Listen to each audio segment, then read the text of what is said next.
Oxirgi 10 yil ichida O'zbekistonda qurilish ishlari juda ham jadallik bilan boryapti. Bu yaxshi albatta. Hattoki ba'zi bir loyihalar Yevropa normalariga asoslanib loyihalanib qurib bitirilyapti. Bu ham yaxshi. Mahalliy mutaxassislarimiz chet ellik hamkasblar bilan tajriba almashadi. Lekin buni ozgina muammoli tomonlari ham bor. Sababi Yevropa normalariga asoslanib qurilayotgan qurilish obyektlari bu mahalliy normativlarga ham moslashtirilishi kerak. Shu vaziyatda ba'zan sporli vaziyatlar ham uchrab turibdi. Bunga misol keltirib, masalan, betonni siqilishga bo'lgan mustahkamligini misol keltiramiz. Betonni siqilishga bo'lgan mustahkamligi EN 206.1 C 8 ga 10, C 30 ga 37, C aytaylik 20 ga 25 shunga o'xshagan tartibda ko'rsatiladi. Lekin bizi mahalliy normativlarimiz 26633 da betonni mustahkamlik klassi B bilan belgilanadi. Aytaylik B10, B20, B30 va hokazo shunaqa ko'rinishda belgilanadi. Endi Yevropa normalariga asoslanib qurilayotgan obyektlarda ko'pincha shunaqangi sporli vaziyatlar bo'ladiki, ya'ni loyihada Yevropa normalari bo'yicha betonni klasslari ko'rsatilganda, buni mahalliy normaga o'tkazishda ko'pchilik mana shu o'xshash raqamlariga o'xshashni topib qo'yaveradi. Ya'ni aytaylik 20 ga 25 bo'lsa, bu B25 ga to'g'ri keladi yoki 37 bo'lsa, aytaylik kimdir B35 deydi yoki kimdir B40 bo'lishi kerak deydi. Shunaqa sporli vaziyatlar bo'ladi. Lekin aslida bu noto'g'ri raqamlariga qarab moslashtirish. Aslida betonni siqilishga bo'lgan mustahkamlikni talab qilingan mustahkamlikka asoslab bog'lash kerak bo'ladi. Ya'ni har ikkala normativlarda ham betonni talab qilingan mustahkamlik degan tushuncha har ikkala normativda ham bor. Ya'ni Yevropa normalarida ham, o'zimizning GOST normalarida ham. GOST 18.105 ga 5 bo'yicha talab qilingan mustahkamlik degan tushuncha bor. ENda ham xuddi shu narsa bor. Buni moslashtirishda aytaylik, hozir Yevropeyskiy norma bo'yicha aytaylik, mana shu normativ bo'yicha talab qilingan mustahkamlik formulasi quyidagicha bo'ladi.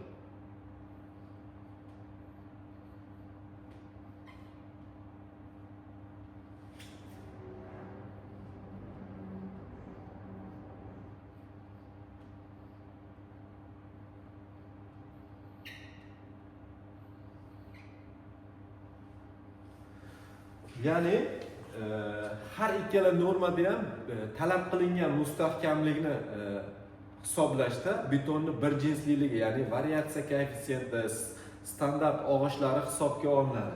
Ya'ni Yevropa normasida ham bu sigma standart og'ish. Bizni GOST bo'yicha ham 18.105 da ham betonni mustahkamligini aniqlashda 4 ta sxema bor. A, B, V, G sxemalari bo'yicha. Ya'ni betonni talab qilingan mustahkamligini hisoblash uchun variatsiya koeffitsiyenti degan narsa hisoblab chiqiladi. Lekin bu narsalar to'g'ri hisob-kitoblarga, dastlabki bir ma'lumotlarga asoslangan.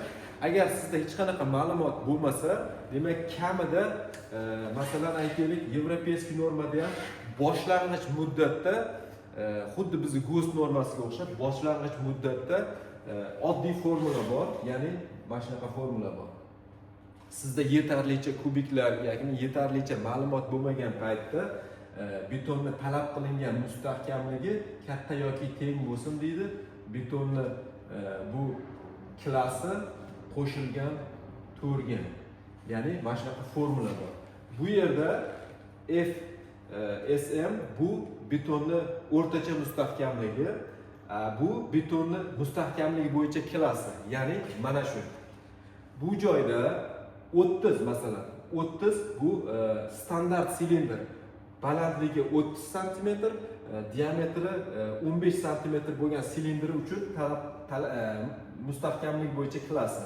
Bu bizda 15 ga 15 bo'lgan kubikni mustahkamlik bo'yicha klassi. Ya'ni misol keltirib aytadigan bo'lsak, bizda hozir 37 ni oladigan bo'lsak, bizda o'rtacha mustahkamligimiz aytaylik katta yoki teng bo'lishi kerak ekan. Bunda 37 qo'shilgan 4 ga. Ya'ni bizning holatimizda 41 megapascal bo'lar ekan. Demak, betonni bir jinsliligini hisobga olmagan holda hisoblasak, demak 37, ya'ni mana shu klassdagi betonni mustahkamligi 41 megapaskaldan kam bo'lmasligi kerak ekan. Yevropa normasi EN 206/1 bo'yicha betonni talab qilingan mustahkamligi hozirgi holatda bizda 41 megapaskal bo'lishi kerak ekan. Endi GOST 18105 bo'yicha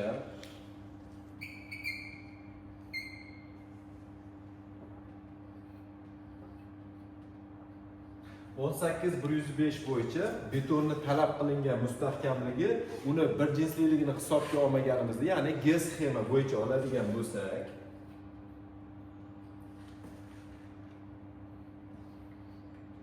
RT deydi, talab qilingan mustahkamlik требуемый, KT ko'paygan B normativnigi. Ya'ni betonni talab qilingan mustahkamligi, uni bir jinsliligini hisobga olmaganda KT ko'paygan B normativnigi. G sxema bo'yicha 18105 ni A ilovasida, ya'ni A 3-tablitsasida KT 1.28 ga teng. Ya'ni og'ir beton va barcha turdagi betonlar uchun KT teng 1.28 ga deb bergan. Ya'ni hozir biz B30 klassdagi betonni agar talab qilingan mustahkamligini G sxema bo'yicha oladigan bo'lsak, bunda qanaqa bo'ladi? Tengligimiz 1.28 ko'paygan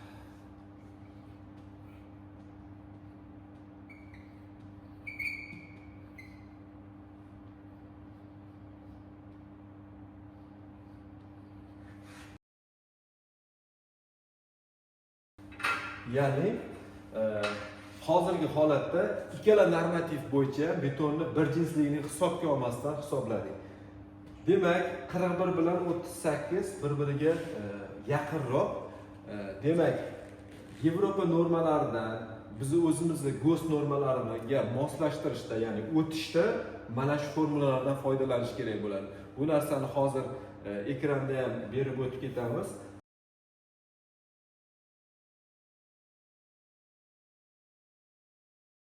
Moslashtirish bo'yicha, ya'ni mana shu ikkala normativdan bir-biriga o'tishda mana shu formulalarni ishlatish kerak. Ya'ni prosta tak mana 8 ga 10 bo'lsa, demak B10 ga to'g'ri keladi yoki 25 bo'lsa B25 ga to'g'ri keladigan tushuncha u noto'g'ri tushuncha. Bu narsani videoda oxirida ko'rsatib o'tamiz. Yana ham tushunarliroq bo'lish uchun hozir yana bitta misol keltiramiz. Ya'ni o'sha Yevropa normalaridan o'zimiz GOST normalariga o'tish uchun.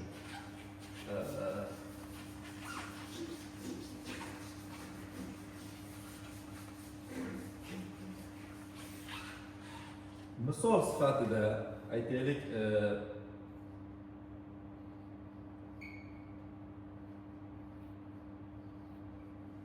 bu Yevropa normasi bo'yicha berilgan betonning klassi. Buni endi hisoblaymiz hozir. Ya'ni hozir boyagi yozganimizdek Betonning o'rtacha mustahkamligi katta yoki teng bo'lishi kerak. Betonning klassi qo'shilgan 4 dedik. Ya'ni 55 qo'shilgan 4. 59 MPa. Demak, bunga to'g'ri keladigan betonning klassi, ya'ni GOST 26633 bo'yicha biz endi oldindan hisoblab chiqdik. Bu narsani sizlarga ham ko'rsatamiz. B45 ga to'g'ri kelar ekan. Bu endi o'zimiz anaqa bo'yicha. Ya'ni mana shu formula bo'yicha mana R требуемый teng bo'ladi KT ko'paygan B normativnigi. Ya'ni bizda 45 ko'paygan 1.28 ga bu teng bo'ladi bizda 57.6 megapaskalga. Ya'ni 58 desa ham bo'ladi. Ya'ni 58 bilan 59 megapaskal bu menimcha deyarli juda o'xshash natija. O'shaning uchun ikkala normativda bir-biridan o'tishda hisob-kitobda o'sha boyagi yozilgan formulalarni asoslanib o'tish kerak bo'ladi. Ya'ni sifralarga qarab emas.